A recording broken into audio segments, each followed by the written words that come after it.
नमस्कार दोस्तों, RPC aspirants में आप सभी का स्वागत है। और हम पढ़ रहे थे एम्ब्रियोलॉजी। एम्ब्रियोलॉजी में हमारा टॉपिक चल रहा था गैमेटोजेनेसिस। गैमेटोजेनेसिस को हमने दो पार्ट में डिवाइड किया। पहला था स्पर्मेटोजेनेसिस और दूसरा था हूजेनेसिस। यानी हमारा जो चल रहा था वो स्पर्मेटोजेनेसिस चल रहा था। तो आज की क्लास में हम यहीं से पढ़ेंगे। तो शुरुआत करते हैं फिर स्ट्रक्चर ऑफ स्पर्म से, स्पर्म की संरचना से। इसको हमने चार पार्ट में डिवाइड किया है: हेड, नेक, मिडल पार्ट और टेल। टेल को हम फ्लैजिला भी कहते हैं, तो ये चीज़ आपको ध्यान रखनी है। देखो, बायोलॉजी की सबसे अच्छी और ख़ास बात ये है कि आपके बॉटनी और जूलॉजी दोनों के अगर आपको डायग्राम बहुत अच्छे से याद है तो थ्योरी ऑटोमेटिक क्लियर हो जाती है। तो ये सारा का सारा जो जमेला है वो डायग्राम का है। तो स्पर्म के डायग्राम को हम समझने की कोशिश करते हैं। देखो, ये वाला जो पार्ट है, ये जो ऊपर आपको नज़र आ रही है, ये प्लाज्मा मेम्ब्रेन है और पूरा स्पर्म होता है वो प्लाज्मा मेम्ब्रेन के द्वारा परिबद्ध होता है।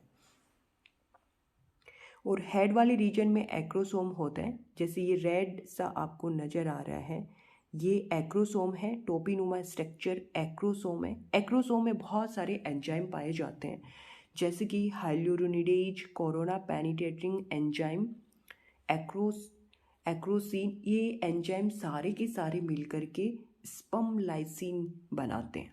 ठीक है, इनका क्या काम होता है ये आगे हम डिस्कस करेंगे जैसे आगे बढ़ेंगे तब। इसी के साथ में जैसे आपको न्यूक्लियस नज़र आ रहा है, ये जो ब्लैक सा ड्रॉ कर रखा है, राउंड शेप न्यूक्लियस नहीं होता है स्पर्म का, थोड़ा सा इलोंगेटेड होता है।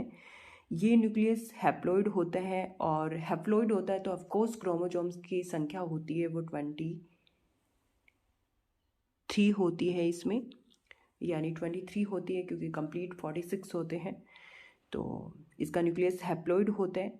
अब देखो, एक्रोसोम और न्यूक्लियस के बीच में आपको थोड़ा सा स्पेस नज़र आ रहा है, इसको बोलते हैं परफोर्टोरियम। क्या बोलते हैं? परफोर्टोरियम।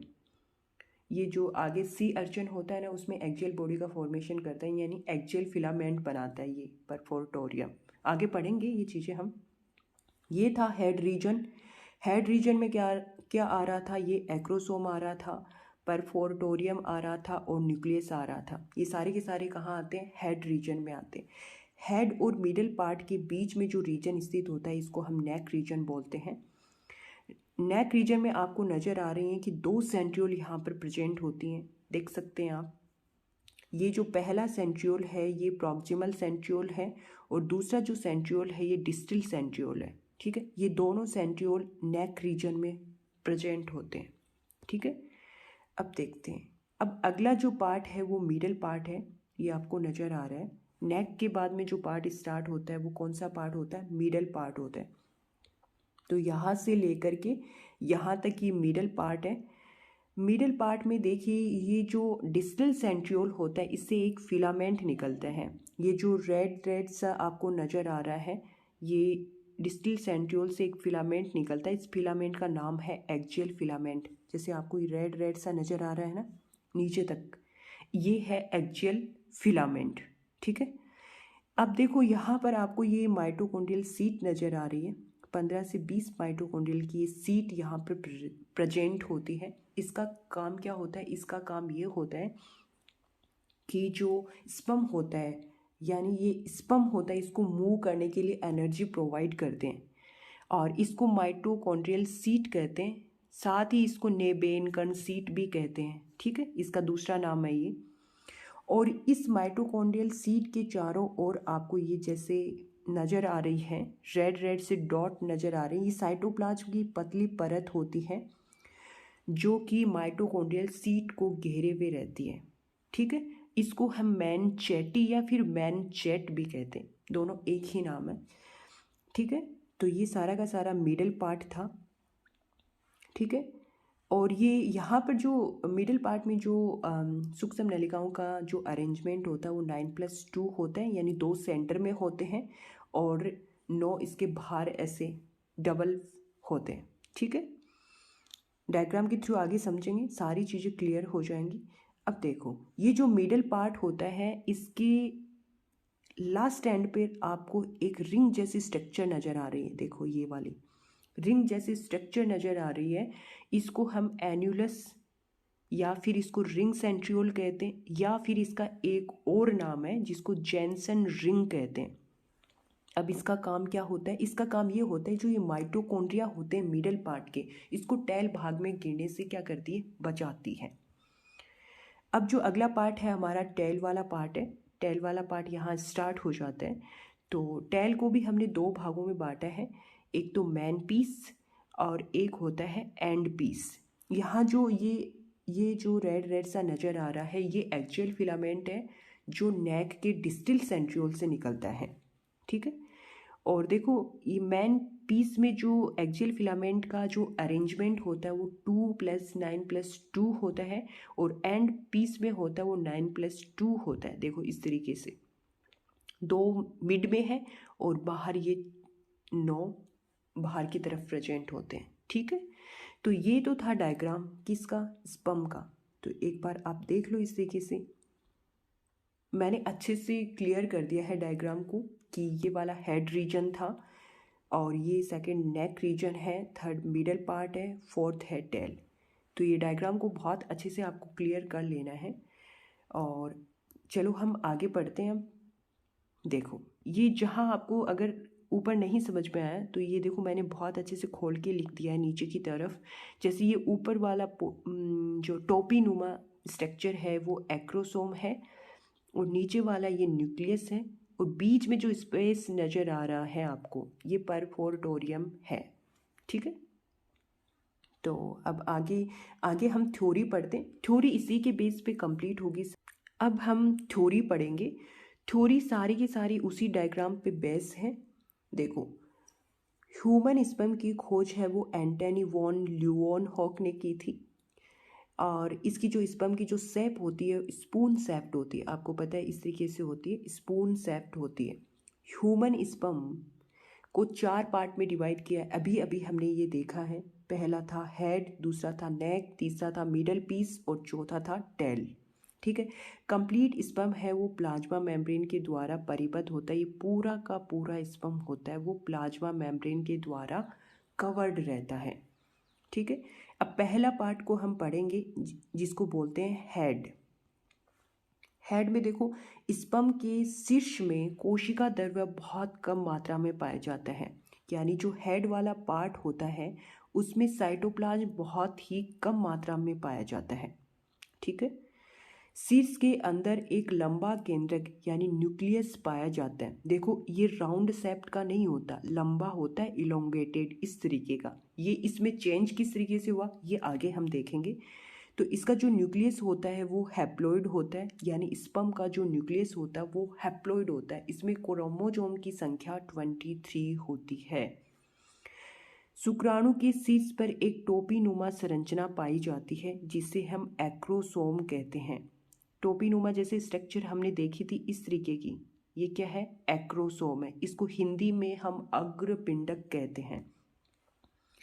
अब इस एक्रोसोम का फॉर्मेशन किस तरीके से होता है, एक्रोसोम का निर्माण किस तरीके से है, स्पर्म में सबसे जो इम्पॉर्टेंट चीज़ है वो एक्रोसोम है।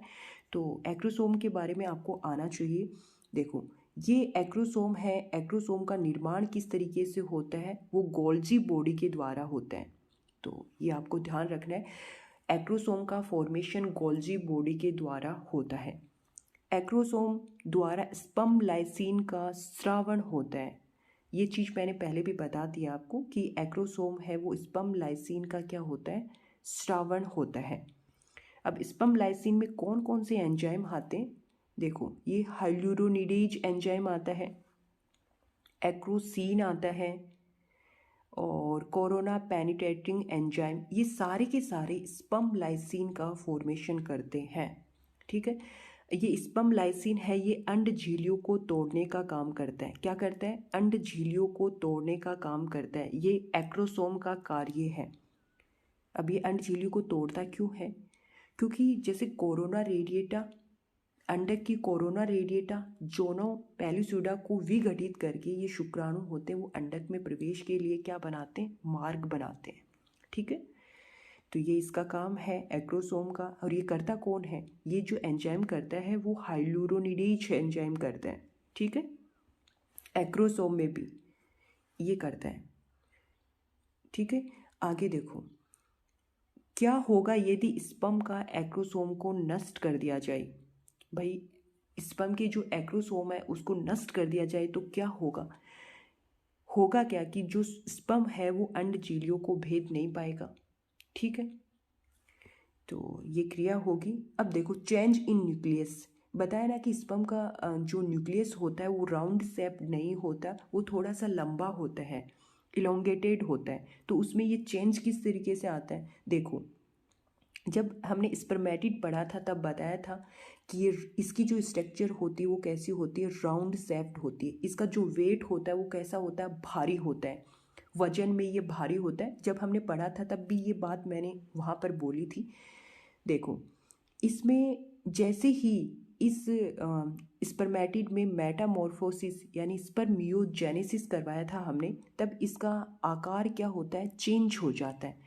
यानी पहले स्पर्मेटिड का जो न्यूक्लियस था वो राउंड शेप था, निषेचन करने में असक्षम था। उसमें हमने मेटामॉर्फोसिस करवाया और इसको कन्वर्ट कर दिया इलेंगोटेड न्यूक्लियस में, ठीक है। चेंज कहाँ कहाँ कैसे कैसे हुआ देखो। जो स्पर्मेटिड का जो न्यूक्लियस था उसमें डीएनए भी होता है, आरएनए भी होता है, उसमें कुछ वाटर होता है, नॉन स्टोन प्रोटीन प्रेजेंट होती है और स्टोन प्रोटीन प्रेजेंट होती है। इसकी वजह से इसका जो वेट होता है वो क्या होता है, भारी होता है, यानी वजन में ज़्यादा होता है, वेट इसका ज़्यादा होता है। किसकी वजह? इलोंगेटेड न्यूक्लियस की वजह, ठीक है। इसकी वजह से ये क्या होता है, निषेचन करने में असक्षम होता है और ये मूव भी नहीं कर सकता, ठीक है। तो स्पर्मेटिड में हमने क्या करवाया, इसलिए हमने स्पर्मेटिड में मेटामॉर्फोसिस करवा दिया ताकि इस न्यूक्लियस में क्या किया जाए, चेंज किया जाए, इसका वेट कम हो जाए। तो जैसे ही इसमें चेंज मेटामॉर्फोसिस हुआ तो ये इलोंगेटेड और फ्लैट यानी दीर्घाकार चपटा न्यूक्लियस में ये कन्वर्ट हो गया। यहाँ पर जो प्रेजेंट है वो ओनली डीएनए प्रेजेंट है और कुछ प्रोटामीन्स प्रेजेंट है। प्रोटामीन्स यानी कुछ प्रोटीन है। ये जो प्रोटीन होती है वो कैसी होती है, एसिडिक होती है। कैसी होती है, एसिडिक होती है। ये ध्यान रखना आपको ये कि जो स्पर्म का जो न्यूक्लियस होता है उसमें ऑनली डीएनए प्रेजेंट होता है, कुछ प्रोटीन्स होती हैं, वो प्रोटीन्स एसिडिक होती हैं। और प्रोटीन्स में कौन कौन सी होती हैं, आर्जिनिन और लाइसिन होती हैं। ये ध्यान रखना है, ये लाइन आपको वैसे तो पूरा ही इंपॉर्टेंट है, पर जहाँ जहाँ मैं ये बताऊँ कि आपको ध्यान रखना है तो मोस्टली आपको वहाँ पर ध्यान ही रखना है। इसकी वजह से क्या होता है कि H2O, RNA, DNA, stone protein और नॉन स्टोन प्रोटीन अब्सेंट होती हैं। हमने जैसे ही मेटामॉर्फोसिस कराया तब ये सारी की सारी चीज़ें क्या होती हैं, अब्सेंट हो जाती हैं, जिसकी वजह से ये स्पर्म होता है इसका वेट कैसा हो जाता है, लाइट वेट हो जाता है।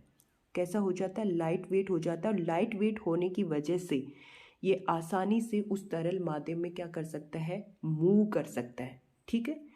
तो ये पहले था DNA, RNA, H2O, non stone protein, stone protein, इनकी वजह से वो न्यूक्लियस क्या था, भारी था। और मेटामॉर्फोसिस करवाया तो न्यूक्लियस में इनका क्या हो जाता है, लोश हो जाता है।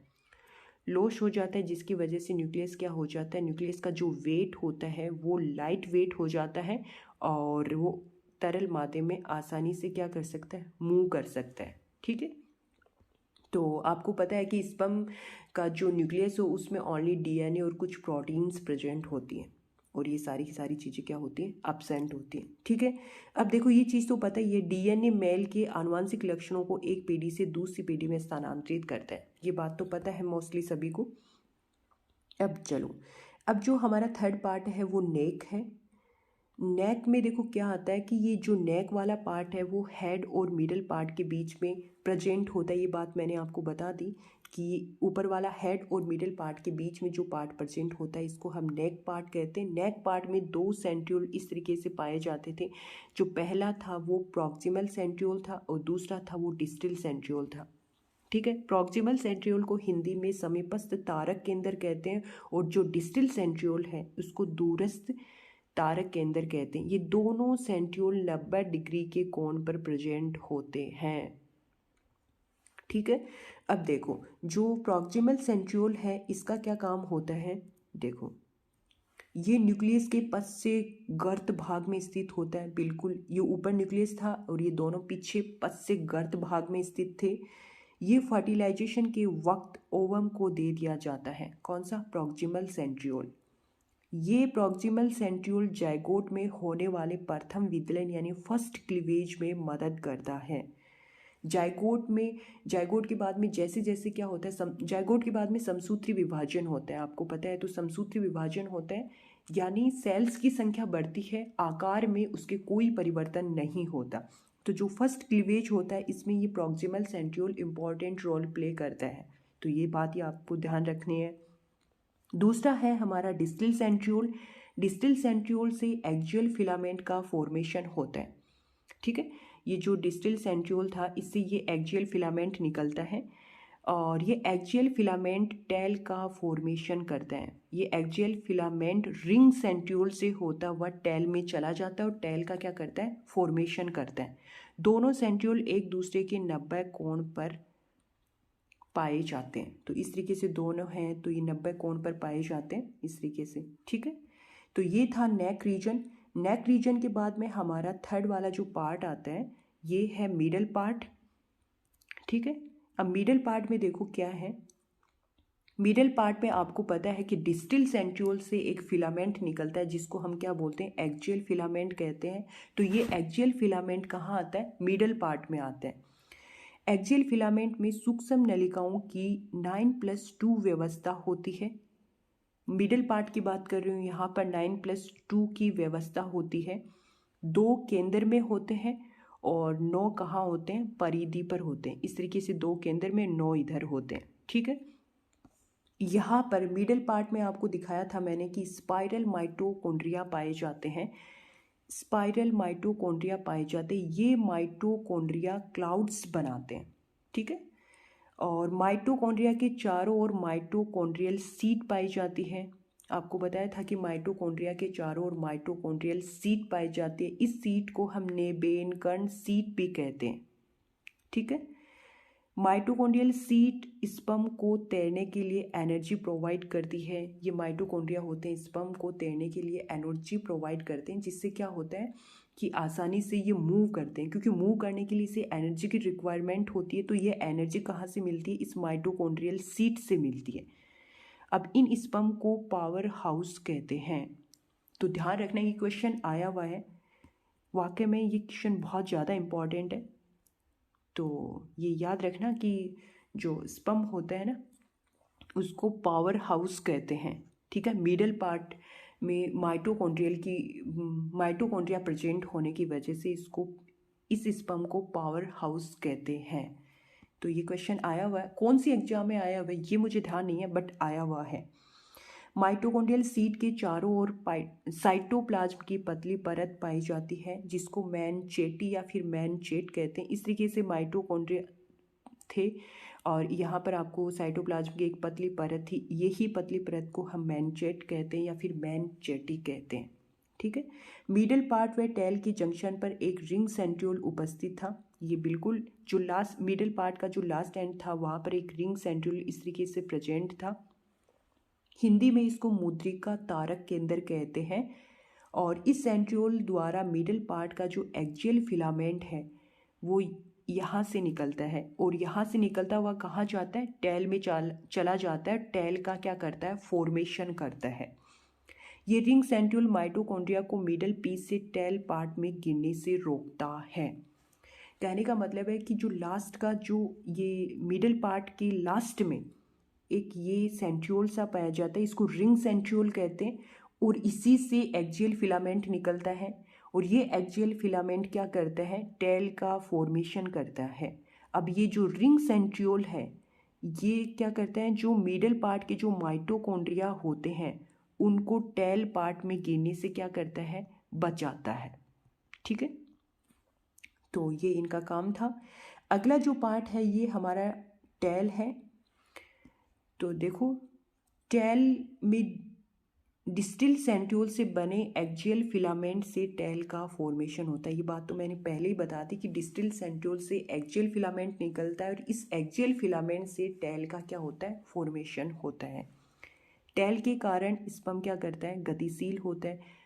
भाई स्पर्म गति करके ही तो अंडक तक पहुंचता है, तो मूव इस टेल की वजह से करता है।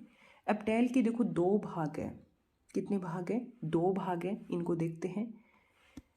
टेल के दो भाग हैं, एक तो मैन पीस है और एक है एंड पीस। ठीक है, ये मैन पीस हो गया और ये एंड पीस हो गया। अब जो मैन पीस है इसमें जो पैटर्न होता है सूक्ष्म नलिकाओं का वो 2+9+2 पैटर्न होता है। ठीक है, जबकि एंड पीस में जो पैटर्न होता है वो 9+2 होता है। अब देखो ये दो मोटे आउटर फिलामेंट होते हैं। ठीक है, बाहर की तरफ डायग्राम देखेंगे तब अच्छे से समझ में आएगा।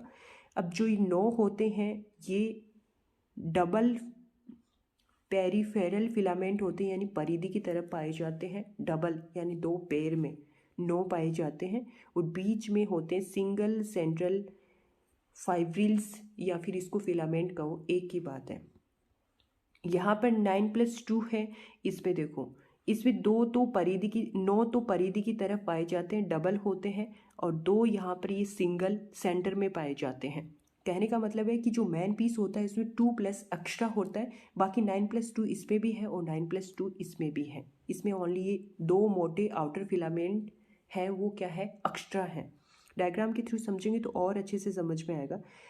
जो मैन पीस होता है इसमें साइटोप्लाज्म क्या होता है, ज़्यादा होता है, और यहाँ पर साइटोप्लाज्म क्या होता है, कम होता है। ठीक है, इसमें साइटोप्लाज्म प्रेजेंट तो होता है पर कैसा होता है, अल्प मात्रा में होते हैं, तो इसको ध्यान रखना, अल्प मात्रा में ही प्रेजेंट होता है। यहाँ पर तो बिल्कुल होता ही नहीं है जो एंड पार्ट है टेल का। ठीक है, तो इसको दो पार्ट में डिवाइड किया था, एक तो मैन पीस था, एक एंड पीस था। मैन पीस में 2+9+2 पैटर्न होता है और इसमें इधर 9+2 होता है। अब देखो डायग्राम के थ्रू उसको देखते हैं। ये डायग्राम रहा, इसमें देखिए ये जो बाहर आपको नज़र आ रहे हैं रेड लाइन से दो बड़े बड़े मोटे आउटर फिलामेंट, ये तो किस में प्रेजेंट होते हैं, मैन पीस में प्रेजेंट होते हैं। बाकी की जो अंदर की स्ट्रक्चर है वो दोनों में प्रेजेंट होती है। ये वाली जो अंदर की स्ट्रक्चर है ये यहाँ पर नोट डबल में है, देखो 1 2 3 4 5 6 7 8 9 डबल में प्रेजेंट है। तो ये 9 डबल पेरिफेरल फिलामेंट हैं और 2 ये सिंगल हैं। तो ये सिंगल हैं वो मैन में भी होते हैं और एंड में भी होते हैं। तो ये मैन में हो गए 2 सिंगल फाइब्रिल्स और 2 इधर एंड में हो गए। ठीक है, और ये जो डबल वाले हैं ये भी दोनों में प्रेजेंट होते हैं, डबल पेरिफेरल फिलामेंट और ये डबल पेरिफेरल फिलामेंट। और 2 बाहर वाले हैं वो सिर्फ और सिर्फ कहाँ प्रेजेंट होते हैं, मैन में प्रेजेंट होते हैं। 2 मोटे आउटर फिलामेंट है, देखो ये RO लिख लेना, आउटर फिलामेंट, ये सिर्फ और सिर्फ मैन में प्रेजेंट होते हैं। बाकी ये दोनों 9+2 कहने का मतलब है कि 9+2 अरेंजमेंट तो मैन और जो एंड होता है इन दोनों में प्रेजेंट होता है। मैन में 2 एक्स्ट्रा और प्रेजेंट होते हैं जो ये बाहर वाले आपको दिख रहे हैं। तो ये था डायग्राम। अब देखो यहाँ पर ये आपको नज़र आ रहे हैं, ये वाली जो स्ट्रक्चर नज़र आ रही है ये क्या है, ये ट्यूबल्स हैं। और इन ट्यूबल्स में जैसे ये B और A, ये जो ट्यूबल्स हैं वो ट्यूबलिन प्रोटीन की बनी हुई होती हैं। किसकी बनी हुई होती हैं, ट्यूबलिन प्रोटीन की बनी हुई होती हैं। इधर आपको रेड लाइन में ऐसे बाहर निकली हुई नज़र आ रही हैं, इनको कहते हैं आर्म्स। और ये डाइनीन प्रोटीन की बनी होती हैं। किसकी बनी होती हैं, डाइनीन प्रोटीन की बनी होती हैं। और ये इधर ट्यूबलिन प्रोटीन की बनी होती हैं, ये ट्यूबल्स। ठीक है, तो ये आपको जो डाइनीन वाला है और ये ट्यूबल्स किसकी कौन सी प्रोटीन की बनी हुई है ये ध्यान रखना है। अब तो ये तो थी स्पर्म की स्ट्रक्चर। अब तक जो हमने पढ़ा वो स्पर्म की स्ट्रक्चर थी, लेकिन अब जो पढ़ेंगे वो टाइप्स होंगे। स्पर्म के क्या होंगे, टाइप्स होंगे। ये 2 टाइप्स के होते हैं। देखो एक तो होता है फ्लैजिलेटेड स्पर्म। फ्लैजिलेटेड का मतलब क्या है, यहाँ पर फ्लैजिला या फिर टेल क्या होती है, प्रेजेंट होती है। ठीक है, और यहाँ पर नॉन फ्लैजिलेटेड स्पर्म, यहाँ पर टेल यानी टेल या जो फ्लैजिला है वो क्या होता है, absent होता है। ठीक है, टेल को ही हम फ्लैजिला बोलते हैं, वो क्या होता है, absent होता है। इसके एग्जाम्पल देखो, एस्टिकस और इसको बोलते हैं क्रेफिस, और फिर है एस्केरिस और लॉबस्टर। ये सारे ऐसे हैं जिनमें फ्लैजिला क्या होता है, absent होता है, यानी नॉन फ्लैजिलेटेड होते हैं। तो ये जो एग्जाम्पल है आपको ध्यान में रखने हैं। इधर आओ, इसमें ये जो फ्लैजिलेटेड स्पर्म है, यानी यहाँ पर टेल और फ्लैजिला प्रेजेंट होते हैं, ये 3 प्रकार का होता है। यानी फ्लैजिलेटेड स्पर्म 3 प्रकार के होते हैं। तो कौन कौन से होते हैं, देखो, ये नॉन फ्लैजिलेटेड मोनोफ्लैजिलेटेड स्पर्म, और ये बाईफ्लैजिलेटेड स्पर्म, और ये है कॉन्जुगेटेड स्पर्म। यानी फ्लैजिलेटेड स्पर्म को 3 भागों में डिवाइड किया गया, इसके 3 पार्ट होते हैं। मोनोफ्लैजिलेटेड में देखो, मोनोफ्लैजिलेटेड है इसका मतलब है कि यहाँ पर एक फ्लैजिला प्रेजेंट है। तो ह्यूमन में इसी तरीके का पाया जाता है, एक फ्लैजिला वाला स्पर्म पाया जाता है, और इसी तरीके से जो रैट में भी यही पाया जाता है, मंकी, रैबिट, ये सारे के सारे मोनोफ्लैजिलेटेड स्पर्म वाले हैं। कहने का मतलब है इसमें जो स्पर्म होता है वो मोनोफ्लैजिलेटेड होता है, मतलब एक ही फ्लैजिला यहाँ पर क्या होता है, प्रेजेंट होता है। दूसरा देखो, बाई फ्लैजिलेटेड स्पर्म, यहाँ पर 2 फ्लैजिला प्रेजेंट होता है। देखो आपको दिख रही हैं 2 फ्लैजिला यहाँ पर क्या होते हैं, प्रेजेंट होते हैं। ठीक है, इसका जो एग्जाम्पल है वो टोड फिश है। अब देखो अगला है हमारा कॉन्जुगेटेड स्पर्म। अब कॉन्जुगेटेड का मतलब क्या होता है, संयुग्मित, यानी जुड़ा हुआ। क्या है, जुड़ा हुआ, संयुग्मित। अब इसका जो एग्जाम्पल है वो ग्रास होपर है। ग्रास होपर में देखो क्या होता है, ग्रास होपर में स्पर्म के हेड आपस में चिपक करके स्पर्म बोट बनाते हैं। यानी इसके बहुत सारे जो ये स्पर्म हैं वो उनके हेड ऐसे चिपक के और एक बोट जैसे स्ट्रक्चर बना देते हैं। ठीक है, तो इसलिए इसको स्पर्म बोट कहते हैं। देखो आपको नज़र आ रही है, इसके स्पर्म के हेड आपस में चिपक करके स्पर्म बोट का क्या करते हैं, फॉर्मेशन करते हैं। फर्टिलाइजेशन के समय एक स्पर्म एक ओवम को फर्टिलाइज्ड करता है। ये क्या था, ये कॉन्जुगेटेड स्पर्म थे। ठीक है, तो ये इनके तीनों के एग्जाम्पल बता दिए हैं। तीनों के एग्जाम्पल आपको याद रखने होने हैं, मतलब याद करने हैं। होने तो तब होंगे ना जब आप करोगे तब। अब देखो ये है परफोरिटोरियम। अब ये क्या है, ये देखो एक्रोसोम व न्यूक्लियस के मध्य परफोरिटोरियम भाग पाया जाता है। ये बताया था ये एक्रोसोम है, टोपीनुमा स्ट्रक्चर, ये एक्रोसोम है। और नीचे वाला ये क्या है, इलोंगेटेड न्यूक्लियस है। बीच में जो स्पेस आपको नजर आ रहा है ये है परफोरिटोरियम। ठीक है, तो ये भाग फर्टिलाइजेशन किसमें, एक्रोसोमल फिलामेंट का फॉर्मेशन करता है। कौन सा भाग, ये परफोरिटोरियम वाला भाग है। जैसे फर्टिलाइजेशन होता है उस समय एक्रोसोमल फिलामेंट का क्या करेगा, फॉर्मेशन करेगा। किसमें करेगा, सी अर्चन में। एग्जाम्पल सी अर्चन में। अब देखो ये एक्रोसोमल फिलामेंट का फॉर्मेशन किस तरीके से करेगा, ये देखो, ये रहा। इसमें एक्रोसोमल फिलामेंट का फॉर्मेशन किस तरीके से होता है, देखो ये ग्लोब्यूलर प्रोटीन है, यानी ग्लोब्यूलर एक्शन प्रोटीन है, और ये कैसी है, मोनोमर है। देखो ये आपको दिख रहा है ग्लोब्यूलर प्रोटीन, और उसके ऊपर आपको रेड से ऐसे दिख रहे हैं, रेड से। ये कौन सी प्रोटीन है, ये है प्रोफिलीन प्रोटीन।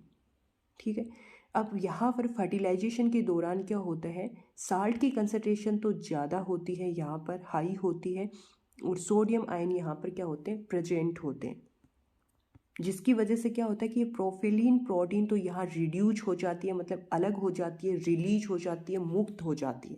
ठीक है, इधर। और ये जो ग्लोब्यूलर एक्शन प्रोटीन है ये कन्वर्ट हो जाती है फिलामेंट एक्शन प्रोटीन में।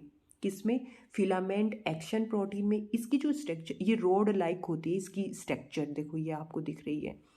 और ये जो फिलामेंट एक्शन प्रोटीन है ये आगे चल करके एक्रोसोमल फिलामेंट का क्या कर लेता है, फॉर्मेशन कर लेता है। तो परफोरिटोरियम वाले भाग से किस तरीके से एक्रोसोमल फिलामेंट का फॉर्मेशन होता है ये हमने देखा। तो आज का जो वीडियो है ये काफ़ी ज़्यादा लंबा हो गया है, बट जो मैटर है यकीन मानिए जो मैं आपको नोट्स दे रही हूँ, अगर आप इनको राइट करते हैं तो बहुत अच्छा होगा। जब तक हमारी एम्ब्रियोलॉजी कंप्लीट होगी तब तक आपके पास 100 के लगभग पेजों की एम्ब्रियोलॉजी बहुत अच्छी तरीके से तैयार हो जाएगी। और एग्ज़ाम में ऐसा है ही नहीं कि क्वेश्चन आएगा नहीं या फिर कहीं और से टपक पड़ेगा, ऐसा कुछ नहीं है। सिलेबस के अकॉर्डिंग पढ़ रहे हैं तो जाहिर सी बात है क्वेश्चन इसको टच करते हुए ही आएंगे, इधर उधर से कहाँ आएंगे, क्योंकि हम सिलेबस को बिल्कुल अंदर से सिलेबस के निकल रहे हैं तो जाहिर सी बात है कि क्वेश्चन आएंगे ही आएंगे और आते ही हैं ऑफकोर्स। तो कहने का मतलब है, देखो पढ़ाने का मोटो, मेरे पढ़ाने का मोटो 2 होते हैं। मोस्टली जब भी मैं पढ़ाती हूँ तो 2 मोटो लेकर के चलती हूँ कि एक तो जो हम पढ़ा रहे हैं, यानी एक तो जो मैं आपको स्टडी करवा रही हूँ, पढ़ा रही हूँ, इसमें से क्वेश्चन आने चाहिए, ठीक है, क्योंकि सिलेबस को लेकर के चल रहे हैं तो क्वेश्चन आते ही हैं। दूसरा ये है कि जो पढ़ा रहे हैं उसमें आपको समझ में भी आना चाहिए, उसकी इंटरेस्ट भी हो कि भाई वीडियो देखें। तो ये 2 मोटो हैं। उम्मीद करती हूँ कि आपको समझ में आ रहा है तो कमेंट सेक्शन में कमेंट करके बताना कि जैसा मैं पढ़ा रही हूँ क्या आपको समझ में आ रहा है या फिर एवं ही हवा का झोंका। ठीक है, तो आज इस वीडियो में इतना ही। जय हिंद, जय भारत। आगे वाले में चलेंगे तब हु जेनेसिस कंप्लीट करेंगे और फिर हु जेनेसिस और स्पर्मेटोजेनेसिस दोनों के क्वेश्चन करेंगे, वरना तो जो एम्ब्रियोलॉजी है काफ़ी लेंदी है, एक साथ क्वेश्चंस नहीं हो पाएंगे। तो जैसे जैसे टॉपिक कंप्लीट होगा वैसे वैसे क्वेश्चन करते चलेंगे, ठीक है। तो इस वीडियो में इतना ही। जय हिंद, जय भारत।